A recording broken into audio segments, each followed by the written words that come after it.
Welcome to KetoMealsAndRecipes.com. As I've mentioned before, my mother was a European-trained chef, so we had many wonderful European meals.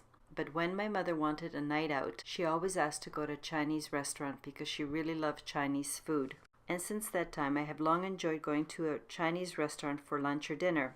However, on a keto diet, going to most Chinese restaurants is not a possibility because of all the non-keto ingredients that are often part of a Chinese recipe. To satisfy my current craving for Chinese takeout dinner, I'm making this keto version of Pao Chicken, which is based on a Szechuan region recipe. The macronutrient ratio for this recipe is 1.9 to 1, with 6.8 grams of total carbs, 1.6 grams of dietary fiber, and 5.2 grams of net carbs. Since this is a stir fry, it's very important that all your ingredients are prepared and ready to fry before starting. Also, cut your boneless, skinless chicken breasts into bite-sized pieces, I'd say about 2.5 centimeters or 1-inch cubes, and then place your cut cubes into a large mixing bowl. Add the salt, white pepper, tamari, and toss everything well to coat the chicken evenly. Then add the Chinese Szechuan cooking rice wine. But if you don't have this wine or can't get it, just substitute with dry sherry. Add the egg whites and toss to mix well.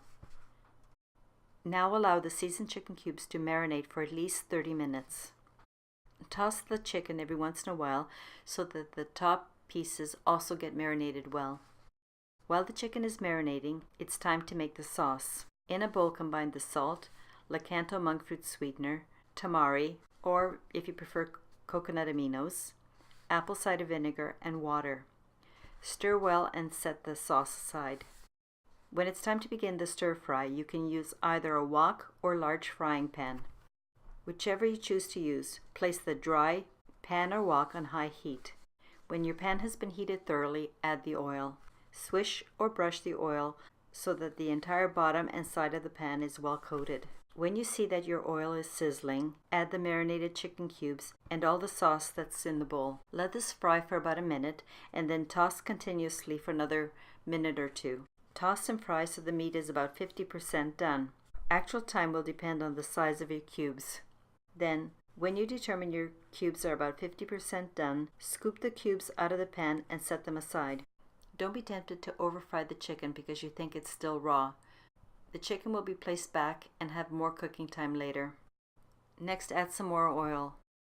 Then add the rehydrated prepared chilies. Reserve a few of the dark green onion parts. Add the green onions, ginger, and garlic. Fry until these ingredients become fragrant. For me, it was about 1 or 2 minutes. When you can smell the wonderful aroma, add the prepared chicken cubes and toss immediately for about 30 seconds.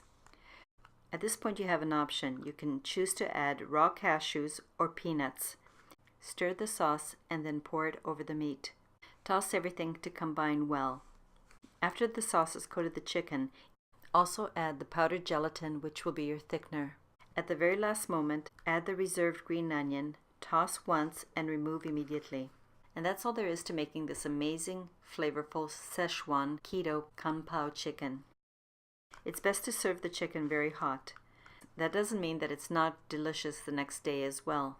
What I'm trying to say is when this is first made and it's just fresh and hot, it's really flavorful and all the aromatic ingredients are at their very best. I hope you try this flavorful Szechuan version of the keto Pao Chicken very soon. Enjoy. Thank you for visiting my channel and watching this video. Please turn on your notification bell. See you next time. The link for the printable recipe is available in the description below.